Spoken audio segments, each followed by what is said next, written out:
บายดีพ่อแม่พี่น้องทางประเทศไทยหรือทางลาวหรือว่าต่างประเทศเนาะวันนี้มาพบกับช่องน้องสาวลาวคือเก่าวันนี้ซ้ำๆมาหาอยู่หากินคือเก่าพี่น้องตามวิถีชีวิตของชาวลาวเขาเนาะหาสอนกุ้งสอนปูสอนปลามาเบิ่งว่าสิเป็นจังไดบรรยากาศมื้อนี้ก็หนาวพี่น้องลงน้องลงน้องยามหนาวๆสิเป็นจังไดสิมาหรือบ่มาวิถีชีวิตบ้านๆเฮาเนาะตอนนี้ก็กำลังพากันไปสอนเนาะเสอิ้นคิดว่าเบิดแต่ได้คุยแล้วนะแล้วแบบว่ายังมีอยู่ในไหนากะคือว่าเบิดแต่ท่อแล้วไล่มาอยู่ในนาก็มีก็แม่นกำลังย่างไปเนาะย่างไปสอนพี่น้องตอนน่ะตั้งตอนหน้าเลยแนมเห็นเลย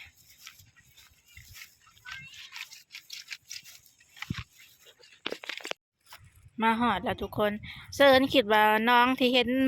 มาตำอิดนะเนาะแล้วเพราะว่าโมแม่นกลายมาอีกเป็นน้องตัวนี้ตัวเชิญมาแนมเห็นนะแล้วโมแม่นเป็นน้องตัวนี้น้ำก็หลายพี่น้องปวดโพสอนแล้วพี่น้องเริ่มสอนแล้วทวนน้องนะเลิกแห้งอะไรครั้งหนึ่งนะเราอยู่ผู้เดียวแต่มันเลิกแน่ครั้งหนึ่งว่าเซายิงกับเซาลินเนาะเพิ่นสอนอยู่นำกันพอแยงมันใหญ่ป้าพี่น้อง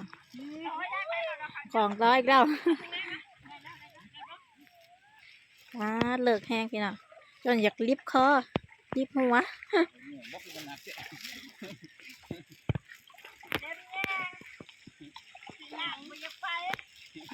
จนหลากไปอยากไปสลินเพิ่นว่ามาเบิ่งกันว่าสิถึงหรือบ่ของอีกแล้วพี่น้องเที่ยวแต่ของ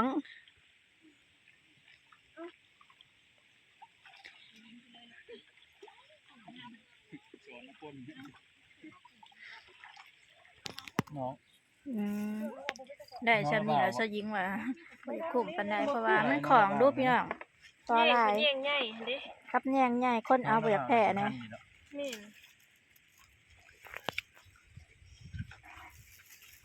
เฮ้ยหนาวนำผู้ลงน้ำดิผู้บ่ได้ลงน้ำนะหนาวมาเบิ่งน้องใหม่พี่เนาะว่าสิมานบ่น้องช่องน้องน้องตัวนั้นน่ะบ่ถึกน้องถึงมาเบิ่งน้องลุ่ม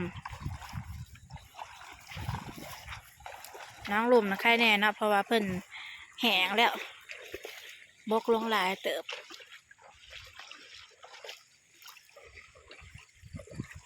มาหลุ่นกันว่าสิถึกบ่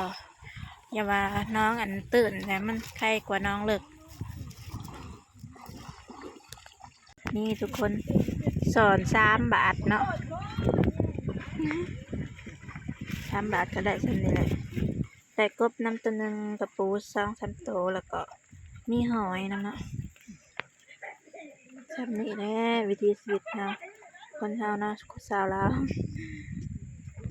ล้างแยงแล้วพี่น้องเมื่อแล้วมาหอดแล้วทุกคนมาหอดเฮือนอะไรเลยจนมือตื้อ